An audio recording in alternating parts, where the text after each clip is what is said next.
మాఘమాసం అంటే సూర్యుడికి సంబంధించినదిగా చెబుతారు. మాఘమాసంలో 4 ఆదివారాలు వచ్చాయి. ఈ 4 ఆదివారాలు కూడా రథసప్తమి రోజున సూర్యభగవానుడికి ఏ విధంగా అయితే పూజ చేస్తామో అదే విధముగా ఆదివారాలు సూర్యనారాయణ స్వామిని ఆరాధించడం వలన ప్రత్యక్ష దైవం అయిన సూర్యభగవానుడి ఆశీస్సులు లభిస్తాయి.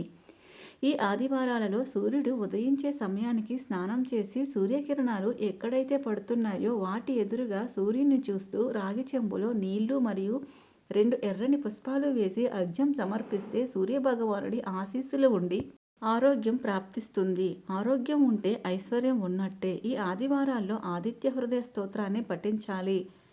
మాఘ ఆదివారాల్లో మాంసాహారం తినరాదు. నూనెతో వండిన ఆహార పదార్థాలు తినకూడదు. బ్రహ్మచర్యం పాటించాలి. ఈ విధంగా చేస్తే మీకు ఉన్న సమస్యలన్నీ తీరిపోతాయి.